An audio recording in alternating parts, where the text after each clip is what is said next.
Là, c'est OK. Voilà, parfait. Parfait. Thomas, il découvre et tu découvres très très bien. Et voilà. Et en même temps, tu mets déjà sur officiant. C'est parfait. Béni soit le nom du Seigneur. Celui qui était, qui est et qui sera. Il est l'alpha et l'oméga, le commencement et la fin. Et son amour n'a pas de fin. Je vous invite à vous asseoir. Bienvenue pour ce premier culte de notre semaine sainte. On va avoir aujourd'hui, mercredi, jeudi, vendredi et samedi, des célébrations à chaque fois, normalement à 19h. On va essayer au maximum de respecter le timing. Et pas demain ici, parce que demain on va aller rue du Docteur Roux à l'église Émy. Et ça sera, au lieu de 19h, ça sera 19h30, le moment de l'accueil, et puis temps de prière, d'enseignement. Celle qui nous donnera l'enseignement demain, c'est Elisabeth Rosier, et donc on se réjouit beaucoup du fait qu'elle ait accepté.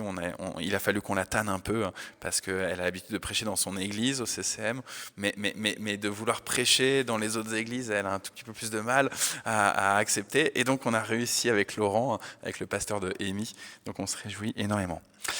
Chaque soir de ces offices, ça va être quelqu'un d'autre qui va animer qui va donner le message. Ce soir, c'est Anne-Marie. Donc, hop, t'es lancée aussi dans le bain. Donc, merci Anne-Marie. Je sais que le Seigneur t'a inspiré pour écrire ce message et pour ce que tu vas nous annoncer et que tu vas nous faire travailler. Ça va remuer positivement en nous. Et alors, on a l'habitude, dimanche après dimanche, de dire ensemble le symbole des apôtres, je crois en Dieu, le Père Tout-Puissant. Mais du coup, je me suis dit, tiens, pendant la Semaine Sainte, on va faire une autre confession de foi, mais aussi une confession de foi de l'Église ancienne, qui s'appelle le symbole de Nicée-Constantinople. Alors du coup, Thomas, il faut que tu remettes sur projection, et on va dire ensemble. Donc, nous croyons en un seul Dieu, le Père Tout-Puissant, Créateur du ciel et de la terre, de toutes les choses visibles et invisibles. Nous croyons en un seul Seigneur, Jésus-Christ, le Fils unique de Dieu, né du Père avant tous les siècles. Dieu venu de Dieu, lumière issue de la lumière, vrai Dieu issu du vrai Dieu, engendré et non créé, d'une même substance que le Père, et par qui tout a été fait. Qui, pour nous les hommes et pour notre salut, est descendu des cieux et s'est incarné par le Saint-Esprit dans la Vierge Marie et a été fait homme. Il a été crucifié pour nous sous Ponce Pilate. Il a souffert et il a été mis au tombeau. Il est ressuscité des morts le 3e jour, conformément aux Écritures. Il est monté aux cieux, où il siège à la droite du Père. De là, il reviendra dans la gloire pour juger les vivants et les morts, et son règne n'aura pas de fin. Nous croyons en l'Esprit Saint, qui règne et qui donne la vie, qui procède du Père et du Fils, qui a parlé par les prophètes, qui, avec le Père et avec le Fils, est adoré et glorifié. Nous croyons l'Église une, sainte, universelle et apostolique. Nous confessons un seul baptême pour la rémission des péchés. Nous attendons la résurrection des morts et la vie du monde à venir. Amen. Je vous invite à reprendre place. Et tu peux laisser sur projection, parce que je vous propose aussi là, donc on va jour après jour, à l'exception de demain, mais à la fois prononcer le symbole de Nicée-Constantinople, et on va dire ensemble à la suite un psaume. Donc à chaque fois on changera le psaume, mais du coup si tu peux nous mettre le psaume s'il te plaît, et je vous propose qu'on le lise ensemble. De David. Mon âme bénit l'Éternel, que tout en moi bénisse son saint nom. Mon âme bénit l'Éternel et n'oublie aucun de ses bienfaits. C'est lui qui pardonne toutes tes fautes, qui guérit toutes tes maladies, qui rachète ta vie du gouffre, qui te couronne de bienveillance et de compassion, qui rassasie de bien ta vieillesse, qui te fait rajeunir comme l'aigle. L'Éternel fait justice, il fait droit à tous les opprimés. Il a fait connaître ses voies à Moïse, ses hauts faits aux fils d'Israël. L'Éternel est compatissant et il fait grâce. Il est lent à la colère et riche en bienveillance. Il ne conteste pas sans cesse, il ne garde pas sa colère à toujours. Il ne nous traite pas selon nos péchés et ne nous rétribue pas selon nos fautes. Mais autant les cieux sont élevés au-dessus de la terre, autant sa bienveillance est efficace pour ceux qui le craignent. Autant l'Orient est éloigné de l'Occident, autant il éloigne de nous nos offenses. Comme un père a compassion de ses fils, l'Éternel a compassion de ceux qui le craignent. car il sait de quoi nous sommes formés, il se souvient que nous sommes poussière. L'homme, ses jours sont comme l'herbe, il fleurit comme la fleur des champs. Lorsqu'un vent passe sur elle, elle n'est plus, et le lieu qu'elle occupait ne la reconnaît plus. Mais la bienveillance de l'Éternel dure d'éternité en éternité pour ceux qui le craignent, et sa justice pour les fils de leurs fils. Pour ceux qui gardent son alliance et se souviennent de ses préceptes afin de les accomplir. L'Éternel a établi son trône dans les cieux, et son règne domine sur toutes choses. Bénis l'Éternel, vous ses anges, qui êtes puissants en force et qui exécutez sa parole en obéissant à la voix de sa parole. Bénis l'Éternel, vous toutes ses armées, qui êtes à son service et qui faites sa volonté. Bénissez l'Éternel, vous toutes ses œuvres, dans tous les lieux où il domine. Mon âme bénit l'Éternel. Amen. Et je vous propose qu'on chante à nouveau un chant.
Alors, je me suis posé une question. J'aime bien me poser des questions. Des fois, je m'en pose un peu trop. Mais c'est pas plus mal de s'en poser. Je me suis posé la question de savoir qui suis-je pour que Dieu m'aime ? Et déjà, avant tout, est-ce que Dieu m'aime ?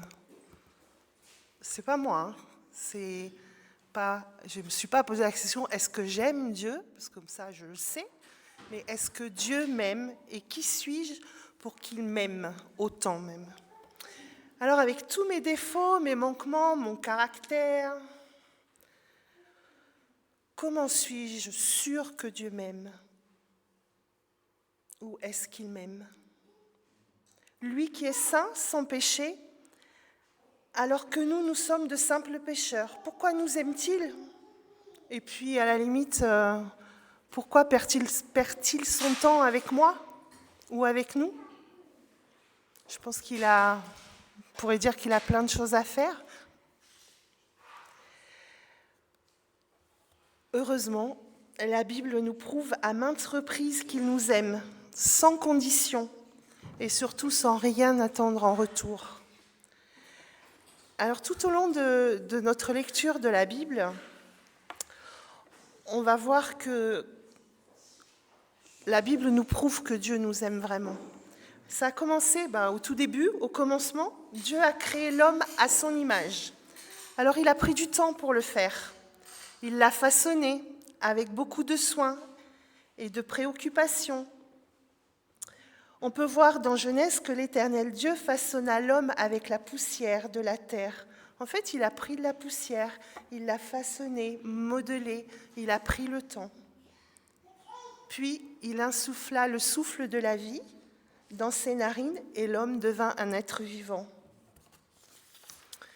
Alors Dieu fit tomber un profond sommeil sur l'homme qui s'endormit. On voit ça dans Genèse 2, versets 7 et 21 et 22. Il fait tomber un profond sommeil sur l'homme qui s'endormit, puis il a pris une de ses côtes et referma la chair à sa place. L'Éternel Dieu forma la femme à partir de la côte qu'il avait prise à l'homme et il l'amena à l'homme. Non seulement il a créé l'homme, puis il s'est dit « je ne vais pas le laisser tout seul parce qu'il ne va jamais s'en sortir ». J'en profite. C'est vrai. Vous êtes d'accord? Il lui donna une femme. En fait, je pense qu'il y a une certaine intimité qui s'est installée entre Dieu et les hommes, l'humanité en fait. Dieu a pris le temps de former l'homme et la femme, alors qu'il a conçu le reste de la création en lui ordonnant simplement d'exister. Il a dit que la lumière soit et la lumière fut. Il n'a pas pris, je ne sais pas, un petit bout d'étoile pour éclairer. Non, il a ordonné que certaines choses se fassent, mais pour l'homme et la femme, il a pris le temps. Il a vraiment cherché comment faire, façonner à son image, comme il l'a voulu. Puis Dieu leur a donné domination sur la terre. On voit ça dans Genèse 1, 28.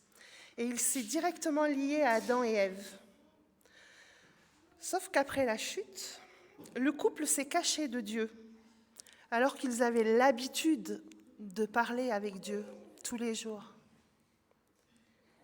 Ce n'était pas tout à fait habituel de parler avec Dieu caché, ce n'était pas normal, il y avait quelque chose qui n'allait pas. Alors à ce moment-là, au moment de la chute, au moment où Adam et Ève se cachaient, il y a eu une relation qui s'est cassée avec Dieu.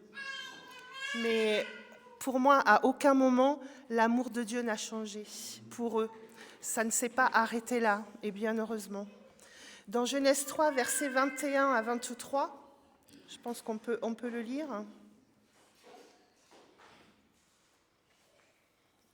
Je vais prendre dans ma Bible, j'espère que c'est... Pardon? C'est second? Bon, je vais prendre là-haut. L'Éternel Dieu fit à Adam et à sa femme des habits de peau et il les en revêtit. L'Éternel Dieu dit, « Voici l'homme est devenu comme l'un de nous pour la connaissance du bien et du mal. Empêchons-le maintenant d'avancer sa main et de prendre de l'arbre de vie, d'en manger et de vivre éternellement. » Et l'Éternel Dieu le chassa du jardin d'Éden pour qu'il cultivât la terre d'où il avait été pris. Pardon. Je ne sais pas si vous avez remarqué, mais Dieu, avant de chasser Adam et Ève du jardin, qu'est-ce qu'il a fait? Il leur a fabriqué ou donné des habits. Et en plus, il ne fait pas que ça. Il leur met. dans beaucoup de versets, on voit bien que Dieu, il prépare les habits et il leur met. Est-ce que c'était un geste de colère envers Adam et Ève qui avaient péché? Il aurait pu simplement leur dire partez, les chasser du jardin, les laisser se débrouiller tout seuls. Après tout, ils avaient fait le choix de ne pas obéir, donc il fallait aller jusqu'au bout. Non. Je pense qu'il a eu une attitude très protectrice envers Adam et Ève. Il prend encore soin en leur revêtant des habits. Vraiment, c'est prendre soin. Pour moi, c'est beaucoup d'amour. Il a eu beaucoup d'amour pour eux. Même de les chasser du jardin. On peut dire que c'était une punition. On l'a tous entendu, c'était la grosse punition. Mais non. Dieu n'est pas, excusez-moi l'expression, mais ce n'est pas le père fouettard. Parce que sinon, on ne serait plus là. Il a simplement, je pense, voulu les protéger et il a agi avec eux par amour. Dieu nous aime tellement qu'il a quand même fait le choix de nous créer alors qu'il savait le prix que ça allait lui coûter de nous racheter. Et on peut lire dans 1 Jean 4, verset 9, « L'amour de Dieu a été manifesté envers nous en ce que Dieu a envoyé son Fils unique dans le monde afin que nous vivions par lui. » Dans la Bible, il y a énormément de versets qui témoignent de l'amour de Dieu. Nous pouvons voir sa tendresse aussi bien dans l'Ancien que dans le Nouveau Testament. Il suffit de regarder déjà le psaume 139. Le cantique de Salomon est une autre grande démonstration de son amour. Je vous laisserai le lire. L'amour de Dieu est même évident dans l'histoire des Israélites, car il a continuellement préservé une partie de son peuple. Il l'a supplié d'obéir et de vivre. Dieu est perçu comme juste, mais aussi miséricordieux. Il est tendre, il est jaloux de son peuple, désireux que leur relation soit restaurée. Dieu est aussi intervenu dans chacune des vies de Ruth, Agar, David, Abraham, Moïse et Jérémie. Dieu, il aimait son peuple, mais avant d'aimer son peuple, il a aimé toutes ces personnes qui ont conduit et qui ont marqué l'histoire de son peuple. Et cet amour, bien sûr, que Dieu a pour nous, il est encore plus évident en la personne de Jésus. Dieu a pris l'enveloppe humaine afin de nous racheter. Il est entré dans notre monde en tant que bébé, né dans une famille très modeste, d'une manière très humble. Je vous rappelle que la première nuit qu'il a passée, c'était dans quoi? Dans une mangeoire. C'était pas dans le super hôtel. Jésus a grandi comme n'importe quel enfant et au cours de son ministère public, il s'est souvent associé aux exclus de la société. Il s'est arrêté auprès des malades, les a guéris. Il a écouté, il a béni des enfants. Il nous a surtout enseigné l'amour de Dieu. Dans Luc 13, 34, Jésus pleurant, « Jérusalem, Jérusalem, toi qui tues les prophètes et qui lapides ceux qui te sont envoyés, combien de fois j'ai voulu rassembler tes enfants comme une poule rassemble sa couvée sous ses ailes et vous ne l'avez pas voulu. » L'image de la poule qui rassemble ses petits sous ses ailes, n'est-ce pas un acte de protection? Le Père protecteur? Ça évoque le cœur de Dieu, qui désire que nous, ses enfants, que l'humanité revienne à lui. Il nous désire. Ce n'est pas pour nous punir, mais pour nous aimer, tout simplement. Oui, moi je suis persuadée, j'espère que vous en êtes convaincus aussi, Dieu nous aime. Alors c'est vrai que dans les moments difficiles de notre vie, nous pouvons penser ou croire que Dieu ne nous aime pas et nous laisse vivre des choses si difficiles. Dieu permet les circonstances de notre vie. Il n'en est pas toujours l'auteur, mais il permet parfois que nous vivions des choses difficiles. Et dans son infini amour, il nous laisse faire nos choix, mais il se rappelle à chaque instant à nous, par la consolation, le pardon et plein d'autres choses. Alors c'est vrai que, en tout bon humain, On perd souvent notre temps à chercher des réponses. Mais pourquoi, Seigneur? Pourquoi ça nous est arrivé? Je crois que nous, cette semaine, on a perdu une de nos amies terriblement avec son fils dans l'explosion de sa maison. Et là, moi, je me suis posé la question, je dis, mais Seigneur, pourquoi tu permets? C'était ta fille, ton fils, pourquoi tu permets? Pourquoi, Seigneur? On voudrait bien des explications, mais des fois on ne les a pas, mais Dieu ne nous abandonne pas pour autant. Il est à nos côtés et il nous prouve constamment son amour. Il nous aide à sortir la tête de l'eau, à nous relever, à retrouver la joie, la paix, dans toutes circonstances. Et c'est vrai que les circonstances de nos vies ne dépendent pas de l'amour de Dieu que Dieu nous porte. En plus, il ne fait pas plus à l'un qu'à l'autre. On dit souvent, ouais, t'as vu, celui-là, il est vachement béni par rapport à nous. Il a encore eu plein de choses. Hein? Franchement, on l'a tous dit. Dieu connaît ce qui est bon pour nous. Et on voit ça dans Matthieu 7, 9. Dieu sait ce qui est bon pour nous. Dieu sait ce qui est bon pour toi. Rends-lui grâce pour ce qu'il fait tous les jours pour toi et entre dans le repos du Seigneur. Mais la plus grande marque de l'amour de Dieu est probablement la crucifixion de Jésus. Paul nous rappelle dans Romains 5, versets 6 à 8, « Mais voici comment Dieu prouve son amour envers nous. Alors que nous étions encore des pécheurs, Christ est mort pour nous. » L'œuvre de Jésus sur la croix était une déclaration d'amour claire et sans équivoque. Et cet amour est inconditionnel. Nous étions dans notre pire état lorsque Christ est mort pour nous. Mais Dieu, qui est riche en miséricorde, à cause du grand amour dont il nous a aimés, nous qui étions morts par nos offenses, nous a rendu la vie avec Christ. Et c'est par la grâce que nous sommes sauvés, dit Éphésiens 2, 4. Je mettrai au défi ce soir quelqu'un qui serait prêt à donner la vie de ses enfants, de son fils ou sa fille, pour sauver ses amis, quelqu'un de sa famille, même qu'il aime vraiment. Je crois qu'on n'est pas prêt à le faire, on n'est pas prêt à sacrifier la chair de notre chair. Mais lui, Dieu l'a fait, par amour pour nous. Et je voudrais qu'on lise Jean 3,16 qu'on connaît tous par cœur et qu'on a l'habitude de tous répéter, mais qu'on s'attarde un petit peu dessus. « Car Dieu a tant aimé le monde qu'il a donné son Fils unique, afin que quiconque croit en lui ne périsse point, mais qu'il ait la vie éternelle. Car Dieu m'a tant aimé. Par amour pour moi, il a donné son Fils unique, afin que moi, je crois en lui et que je ne périsse point, mais que j'ai la vie éternelle. » Comment comprendre Jean 3,16 ? On l'entend tellement, on le répète tellement, c'est devenu le verset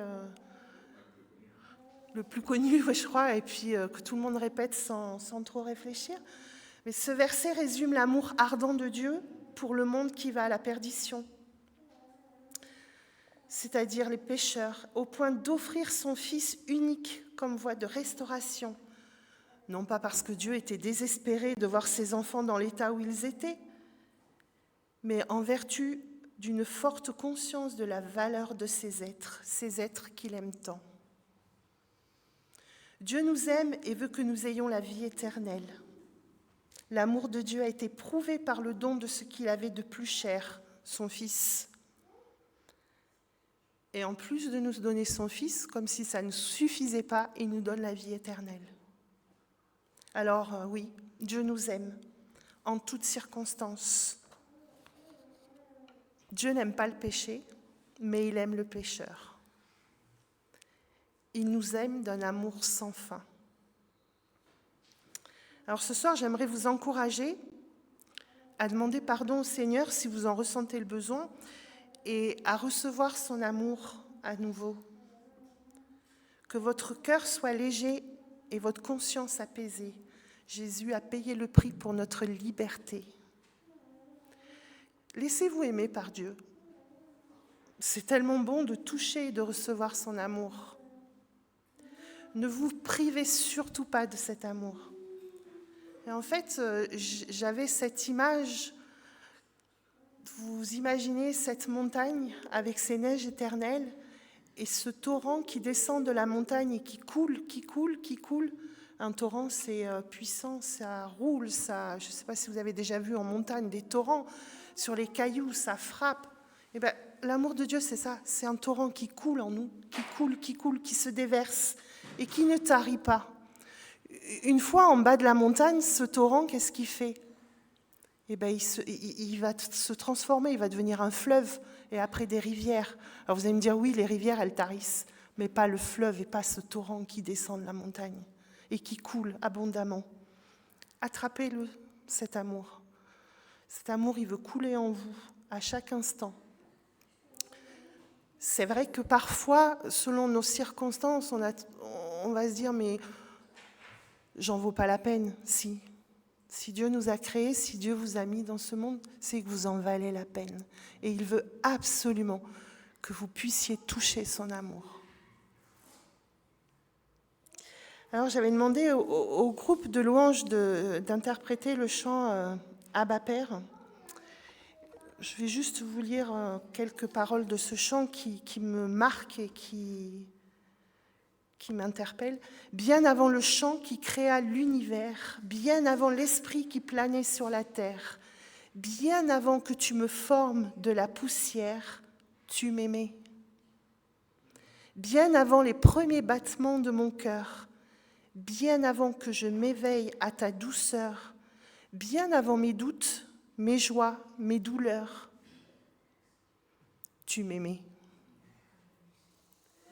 Bien avant que Jésus marche sur la terre, bien avant le Fils qui nous montre le Père, bien avant les cieux, bien avant que les cieux sur moi soient ouverts, tu rêvais du jour où tu pourrais m'aimer. Tu m'aimais déjà.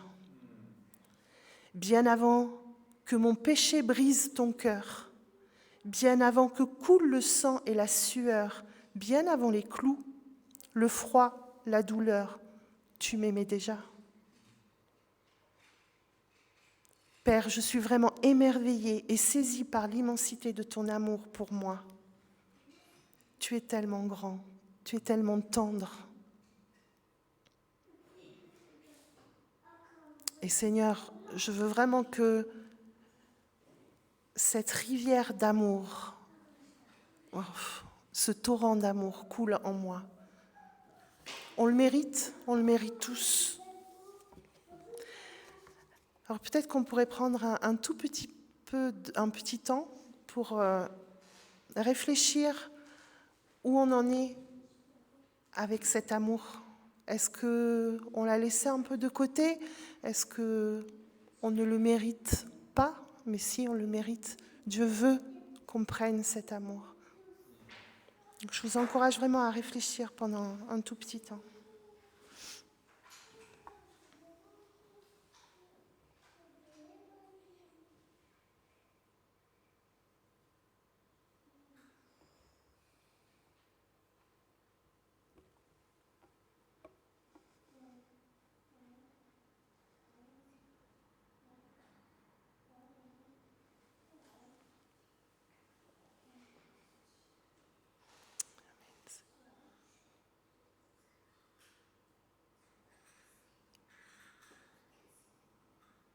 Père, par amour pour nous, tu as donné ton Fils.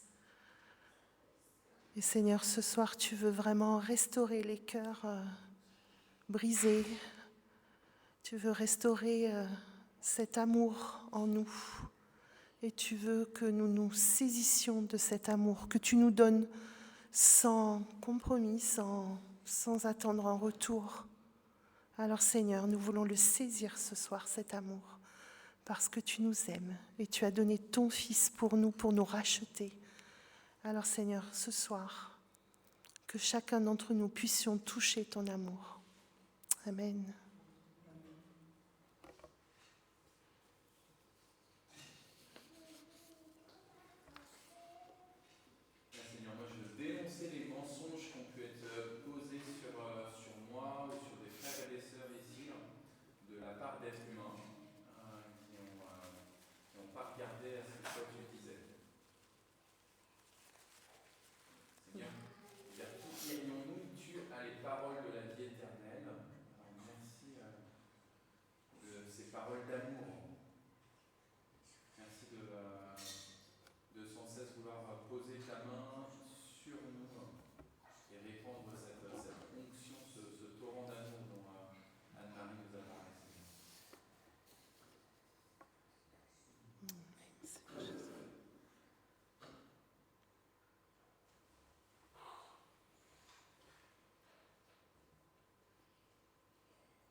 Je vous invite à reprendre place. Avec Tracy, on était ici dans le temple ce matin. On a accompagné une famille qui est endeuillée. C'est la famille de René Loiseau, qui était notre doyen de l'Église. Je l'avais dit hier au cours du culte. Et son fils et sa fille, à René, sont même venus pour le repas hier. Et donc c'était bien qu'ils puissent venir. Ils ne sont pas vraiment dans la communauté, mais c'était bien qu'ils puissent venir. Et aujourd'hui, on a eu la célébration. Je pensais qu'il n'y aurait pas beaucoup de monde. Le temple était assez plein, c'était assez fou, avec tous les porte-drapeaux, parce qu'il était ancien combattant, etc. Et alors pourquoi je vous parle de ça ?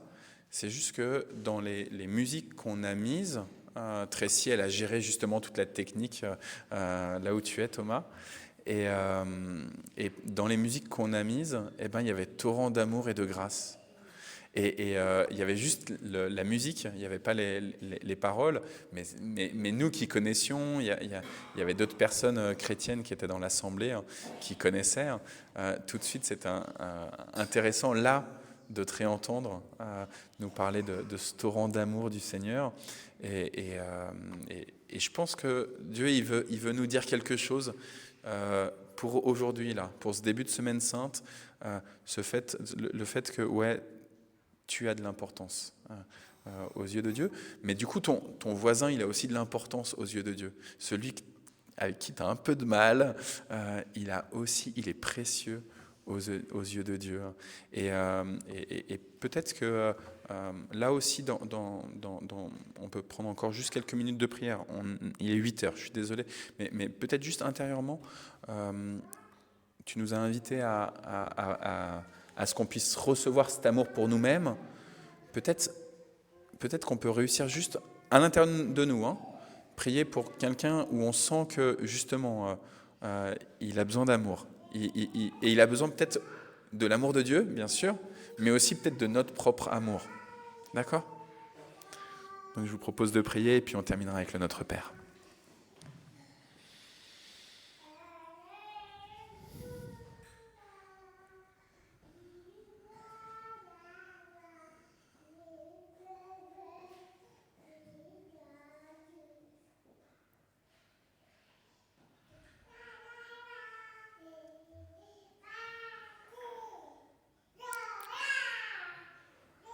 Seigneur, cette personne qui m'a fait souffrir,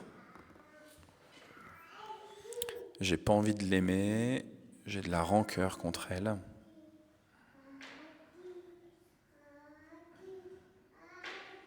Alors que ton amour pour moi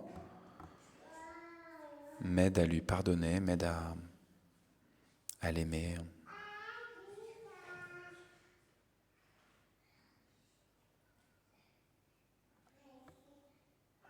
Pour cette personne médiatisée, surmédiatisée, qu'on a tellement chérie, adorée, élevée,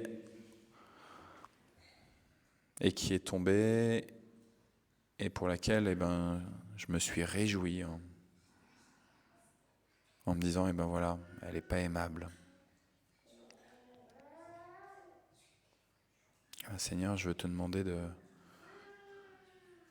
nous donner l'opportunité de plus l'aimer, cette personne-là.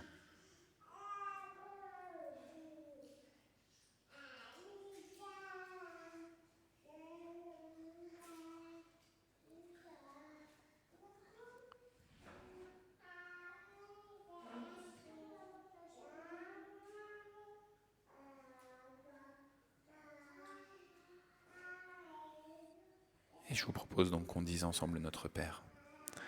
Notre Père qui es aux cieux, que ton nom soit sanctifié, que ton règne vienne, que ta volonté soit faite sur la terre comme au ciel. Donne-nous aujourd'hui notre pain de ce jour. Pardonne-nous nos offenses, comme nous pardonnons aussi à ceux qui nous ont offensés. Et ne nous laisse pas entrer en tentation, mais délivre-nous du mal, car c'est à toi qu'appartiennent le règne, la puissance et la gloire, pour les siècles des siècles. Amen. Que celui qui est amour, dans son état le plus profond, qu'il vous bénisse, qu'il vous remplisse de cette présence, de cette agapé, pour que vous puissiez rayonner au-delà même de vous-même, et que avec aussi le dernier chant qu'on va entonner, vous puissiez avoir plein de force pour cette semaine sainte, plein de force de témoignage de l'amour de Dieu.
Bonne soirée.